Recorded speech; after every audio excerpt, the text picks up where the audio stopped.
Olá, boa noite para você que está ligado no JFTV Câmara. Eu sou a Aline Cristina e a partir de agora você acompanha comigo o que foi notícia durante a semana, no mundo, no país, em Minas e em Juiz de Fora e região.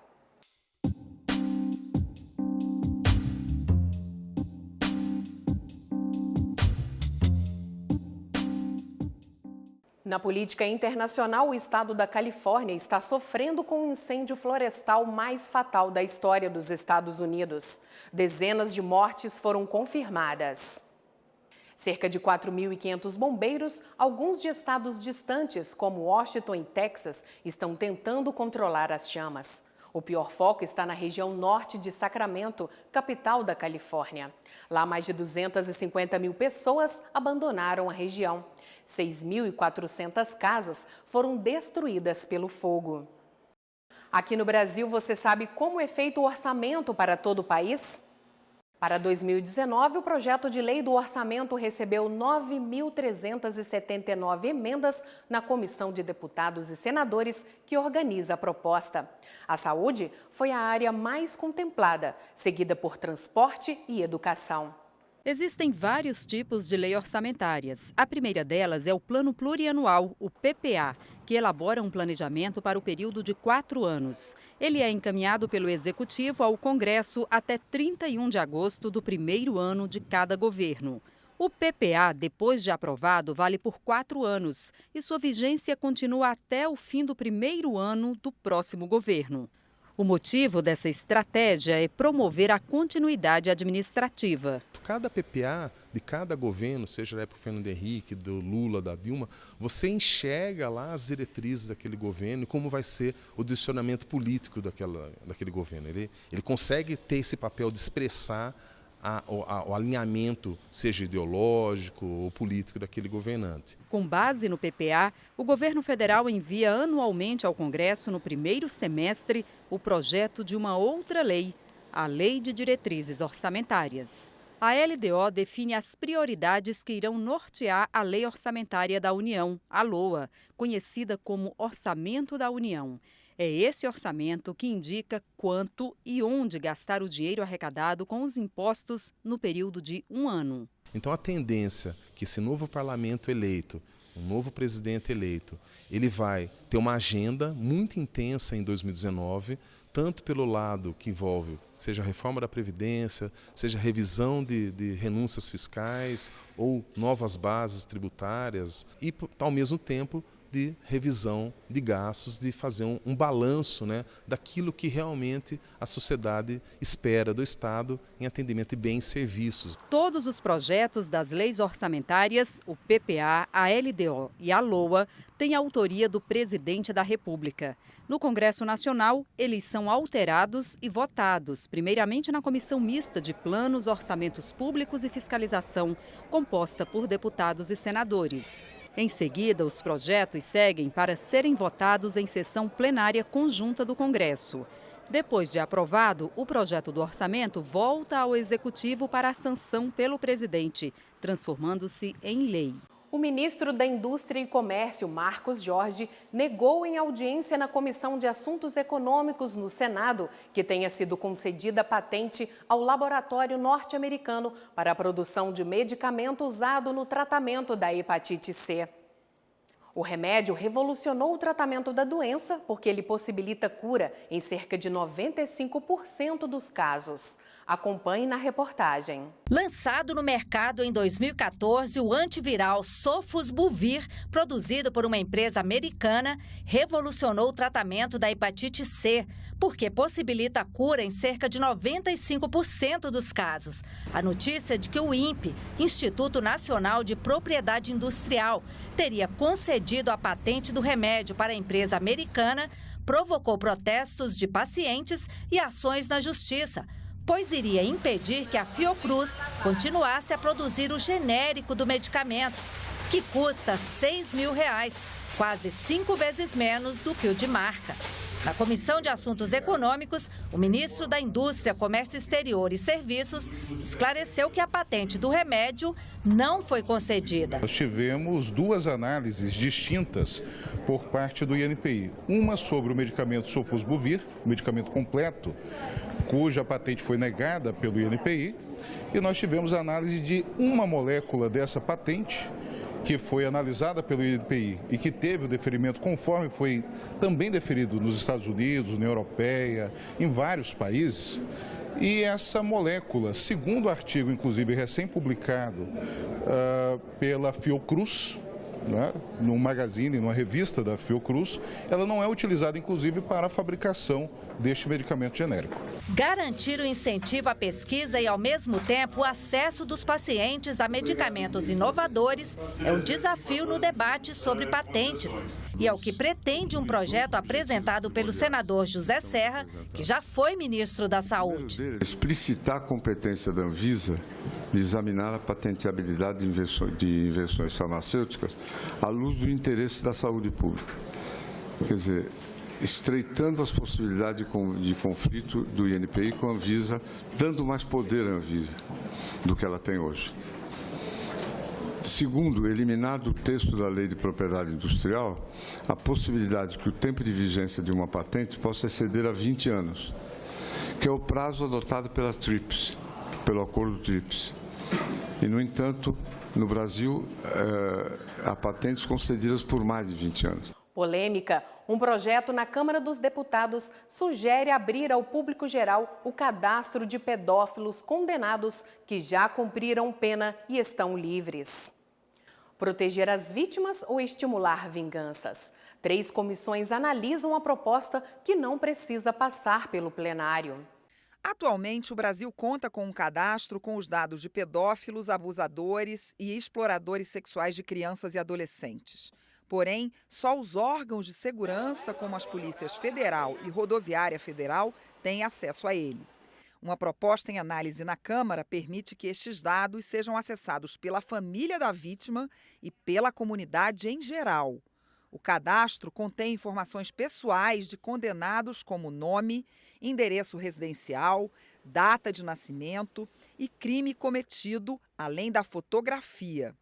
O banco de dados ficaria acessível em um site na internet e permitiria a realização de pesquisas por código postal ou por área geográfica.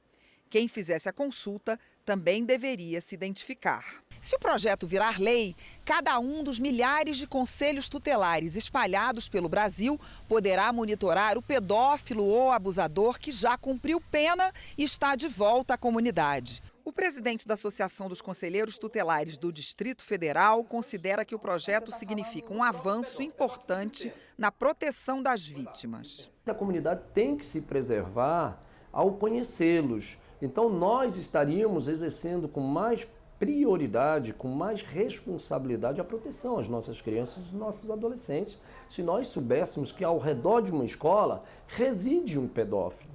O autor do projeto é o deputado Francisco Floriano, do Democratas do Rio de Janeiro. Para ele, a proposta garante aos brasileiros o direito de defesa social, um princípio adotado em países como os Estados Unidos.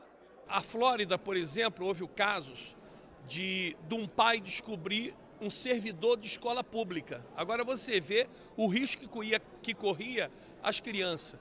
No caso, por exemplo, se viu pelas informações de um cadastro, pós o crime que a pessoa cometeu, tipo 8, acho que período de 6 a 8 anos, não me lembro, e agora ele cadastrou e viu que um servidor daquele colégio vamos dizer assim, praticava a pedofilia. Mas para a chefe da Delegacia Especial de Proteção à Criança e ao Adolescente do DF, a medida pode não resultar em ações que inibam efetivamente o abuso contra crianças e adolescentes. Isso porque, na maioria dos casos, os abusadores são os próprios pais, padrastos, outros parentes ou vizinhos. E ela acontece em situações em que essas crianças elas são menos observadas, controladas, dirigidas por seus familiares. A delegada lembra ainda que o cadastro aberto poderia dar margem à vingança contra o abusador. Já o presidente da Associação dos Conselheiros Tutelares acha que isso não é problema, porque ao mostrar o rosto do criminoso, o cadastro permitiria a proteção dele também por parte das autoridades. O eleitor que teve o título cancelado por falta de cadastramento biométrico deve ficar atento. Os cartórios eleitorais já estão regularizando a situação. E quem deixou de votar e não justificou tem até o dia 27 de dezembro para acertar as contas com a Justiça Eleitoral. 213 mil mineiros tiveram os títulos cancelados porque não fizeram recadastramento biométrico. São eleitores de Betim e Contagem, na região metropolitana, e de Uberaba e Uberlândia, no Triângulo Mineiro. Nessas 4 cidades, só conseguiu votar quem se identificou por meio da impressão digital. A procura para regularizar a situação perante a Justiça Eleitoral tem sido grande nos postos de atendimento, chegando a até 4 horas o tempo de espera. Para evitar esse transtorno, o eleitor deve agendar o atendimento pelo site do TRE ou pelo telefone 148, o Disque Eleitor. Ele vai comparecer no horário marcado, trazendo um documento oficial com foto e comprovante de residência. Se tiver o título, a gente também pede para trazer, mas se não tiver, não tem problema, que a gente consegue pegar os dados da pessoa com o documento oficial com foto. Os eleitores que não votaram no primeiro turno e não entregaram o requerimento de justificativa no dia da eleição têm até 6 de dezembro. E para quem não votou no segundo turno, o prazo vai até 27 de dezembro. São 3 as maneiras para ficar em dia com a Justiça Eleitoral: procurar qualquer cartório eleitoral ou enviar pelos correios o formulário de justificativa disponível no site do TRE. Outra opção é justificar pela internet, anexando os documentos necessários. Bom, para não dar problema para frente, né? Com os documentos, tudo. Para não deixar nosso título bloqueado, aí é importante. Eu estava viajando, aí cancelou o título. Eu estava viajando fora do estado, entendeu? Aí não tem como eu vou justificar agora. A proposta de emenda à Constituição que trata da aprovação de novos pedágios em rodovias de Minas foi analisada pela Comissão de Constituição e Justiça da Assembleia Legislativa do Estado. Veja na reportagem de Maria Cláudia Barreto outros projetos que passaram pela CCJ. Entre os projetos que receberam sinal verde da CCJ está o que prevê a retirada gradativa de circulação de veículos com tração animal. Outro projeto, de autoria do Tribunal de Justiça Militar, destina metade dos 44 cargos comissionados da instituição a servidores efetivos, conforme determinação do Conselho Nacional de Justiça. Propostas do governador também passaram pela comissão, como a que redistribui os cargos na Polícia Militar para 2018 e 2019, sem alterar o número total do efetivo, que permanece em torno de 51 mil militares. Os deputados ainda deram parecer favorável a uma proposta de emenda à Constituição Estadual que trata de pedágios em regiões metropolitanas. Segundo o texto aprovado, a instalação de praça de pedágio em municípios de regiões metropolitanas deverá ser autorizada pelo Conselho Deliberativo de Desenvolvimento Metropolitano. Os deputados autores entendem que a instalação de um pedágio ele traz consequências não só para o município ali envolvido diretamente. Como se trata de uma conurbação, existem vários municípios integrados, eles têm que haver uma audiência onde todos eles possam ser ouvidos, que é através do Conselho Deliberativo da região metropolitana.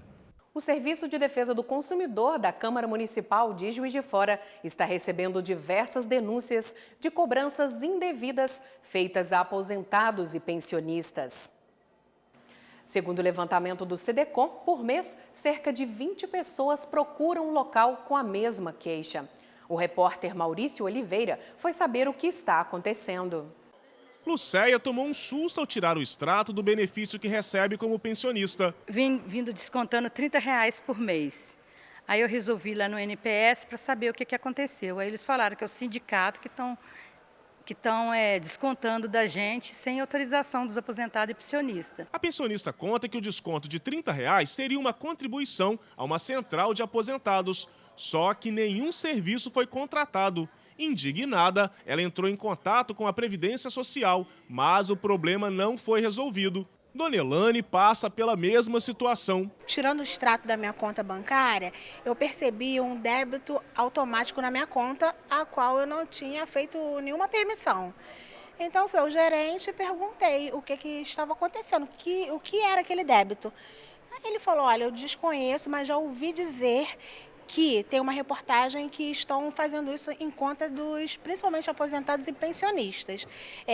Não sei se é uma empresa que entra e vai retirando todo mês o dinheiro das pessoas. Então, a pessoa que não tira um extrato, não tem um controle, já estão fazendo isso todo mês e o dinheiro vai só sumindo da conta. Diversos aposentados e pensionistas passam pelo mesmo problema. Muitos não se dão conta de que pagam por algum serviço não contratado.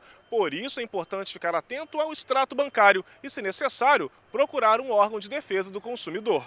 Pessoas que estão passando por essa situação, eles devem procurar aqui o SEDECOM e o SEDECOM vai tomar a providência de notificar essa empresa ou convocá-la até para uma audiência e solicitar restituição do valor que foi cobrado indevidamente do consumidor, inclusive o cancelamento de eventual convênio. Por mês, cerca de 20 pessoas procuram o SEDECOM se queixando desses descontos. Para impedir novas reclamações, um ofício foi enviado à Previdência Social. É uma falha da Previdência, pode-se dizer assim, porque ela não poderia aceitar esses tipos de desconto em folha, ainda que tivesse um convênio. Ele ia checar isso com o consumidor e, principalmente, se aquele consumidor, ou seja, pensionista ou aposentado, tivesse desconto, identificar isso na folha. Imediatamente, quando ele fosse ao posto, eles deveriam redigir um documento para que o consumidor pudesse contestar aquele valor e, imediatamente, aquele ser retirado da sua folha de pagamento. Todo mundo que tiver algum problema, não desistir de rever, ir atrás dos seus direitos, né? E ver o que está acontecendo, porque é uma obrigação da gente assim, ir em busca dos nossos direitos como consumidor, né? E não podemos ficar lesados. O mês de novembro é reservado em todo o Brasil para a conscientização do câncer de próstata. Uma doença muitas vezes silenciosa, que cada vez mais tira a vida de homens, a maioria na terceira idade. O repórter Vitor Ramos foi conversar com um médico especialista para saber como tratar e prevenir a doença. Nos últimos dias, seu Sebastião tem vindo com frequência a Juiz de Fora. O morador da cidade de Tocantins descobriu um câncer de próstata e logo começou o tratamento. O descobrimento da doença foi mesmo por fazer todo ano, né? Ser persistente em todo ano realizar esses testes, que eu já andava desconfiado por causa do meu pai ter morrido com esse problema, então eu ficava de olho nisso. E esse ano o médico suspeitou, meu PSA já estava meio desregulado, pediu para fazer uma biópsia. Ele falou que não era assim, uma suspeita muito grande, mas de qualquer maneira valia a pena fazer a biópsia. Fazendo a biópsia, constatou que em 19 fragmentos eu tinha 2 comprometidos.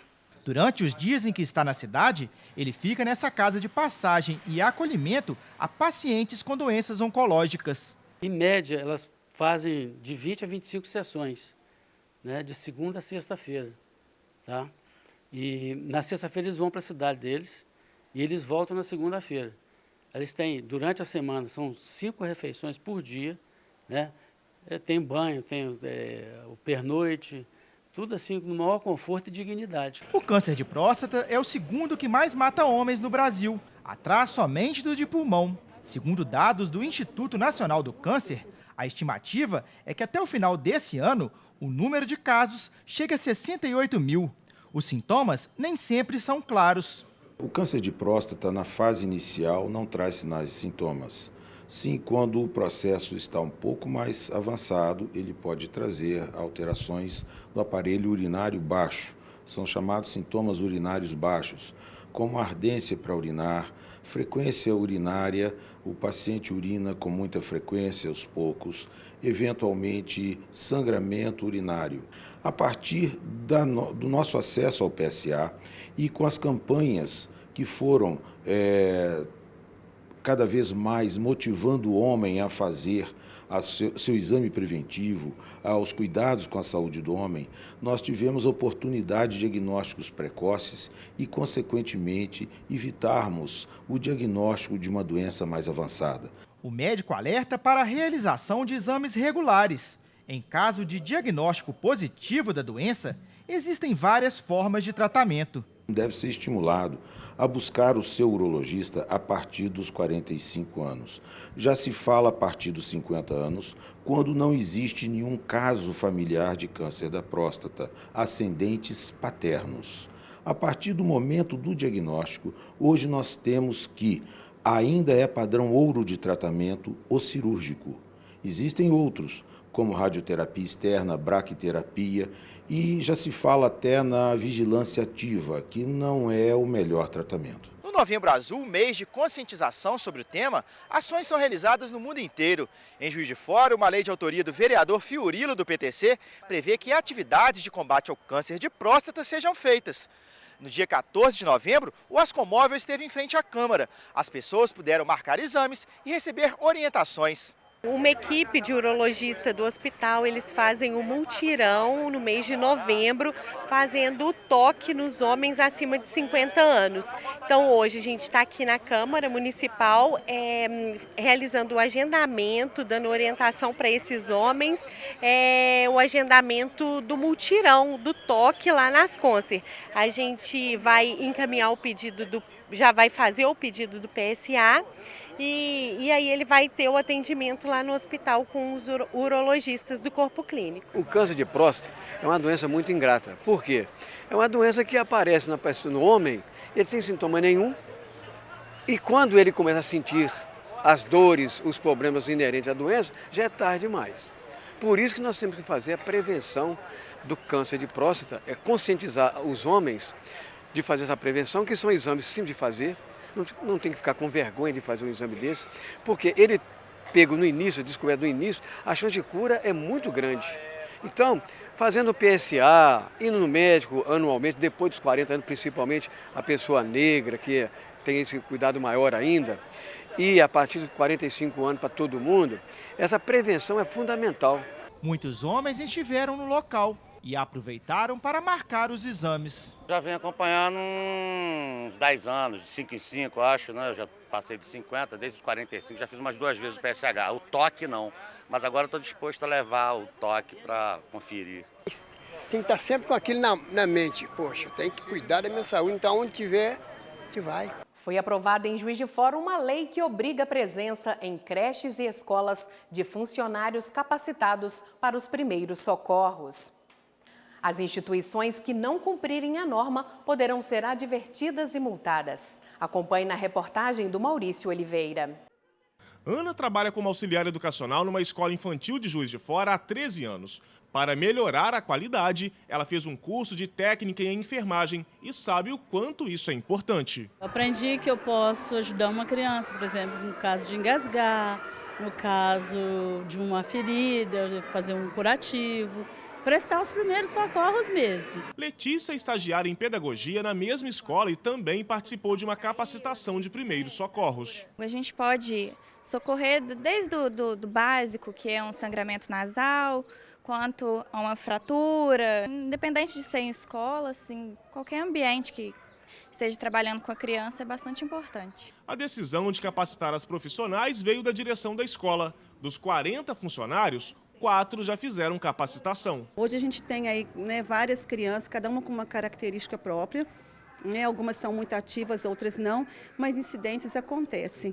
Então a gente precisa de ter um profissional capacitado, mais de um profissional que seja mais tranquilo e que sabe agir numa situação de emergência dessa, para poder acudir essa criança e também essa família ter essa segurança, que o filho machucou na escola, num primeiro momento já tem um profissional para atendê-lo. Investimento que trouxe mais segurança para os pais. Uma tranquilidade para eles. Se acontecer de uma criança machucar, né, de cortar, né, ou quebrar um dedinho, alguma coisa, a gente já tem uma pessoa que já vai começar a atuar. E aí ele já fica tranquilo, que até que ele chegue aqui, né, ou na necessidade de uma ambulância, essa criança ela já está sendo assessorada por uma equipe aqui. E as outras escolas da cidade terão que seguir o mesmo exemplo. É que uma lei municipal sancionada em outubro deste ano determina que creches ou centros educacionais particulares tenham, no mínimo, 2 funcionários capacitados em curso de primeiros socorros. O texto é de autoria dos vereadores José Fiorilo, do PTC, e delegada Sheila, do PSL. Nós sabemos que os acidentes, eles acontecem. E com criança, então, né, a criança é mais sensível, ela é mais vulnerável. Existe essa necessidade de um profissional bem treinado para primeiros socorros. Porque muitas vezes pode não dar tempo de chegar até um hospital, até um centro médico, né, e essa criança vir até a óbito, como em caso de queda, da criança se engasgar com algum alimento, com medicamentos, e isso é muito comum. A lei estabelece ainda que a capacitação deve ser feita por cursos ministrados por entidades especializadas, com a cooperação dos bombeiros, Defesa Civil, SAMU e outros que tenham conhecimento técnico em prevenção de acidentes infantis. Ao final de cada curso, os certificados de aprovação devem ser conferidos pelas instituições de ensino. A Secretaria Municipal de Saúde poderá, em conjunto com as entidades privadas, estabelecer os critérios de capacitação. Após a regulamentação da lei, as escolas e creches que descumprirem as normas serão advertidas e multadas em R$ 3.000. Em caso de reincidência, a penalidade será a cassação do alvará de funcionamento. A premissa de uma lei é você orientar e educar as pessoas. Agora, a pessoa não quer cumprir uma lei, ela tem que ser punida, infelizmente. Essa é a minha ideia. E a ideia também não é punir já de imediato com valores. Uma advertência, chamar a atenção, ó, a lei não está sendo cumprida. Aí depois, se reincidir, vai ter uma multa assim, de R$ 3.000. Hora de falar de esporte. Hoje é a repórter Lívia Garcia quem traz os destaques de Juiz de Fora e região. Boa noite, Lívia. Olá, Aline, e olá para você ligado no JF TV Notícias. Aqui você encontra as principais informações do esporte local feitas em parceria com o site Toque de Bola. Começamos com a final da Copa Prefeitura Bahamas de Futebol Amador 2018, que aconteceu no último final de semana. Com uma ampla vitória de 3-0, o time Passos da Pátria venceu o Rosário e conquistou o título da Zona Rural. A partida aconteceu no estádio municipal radialista Mário Heleno. Os 3 gols foram marcados pelo atacante Vitor Medeiros, o Vitinho. Vamos falar de xadrez. A Liga X 2018 terminou em outubro, mas os amantes do esporte ainda continuam nas disputas. Os organizadores do maior torneio nacional de xadrez realizaram nesta semana a segunda etapa do circuito gastronômico, um evento que reuniu dezenas de jogadores no bairro Alto dos Passos.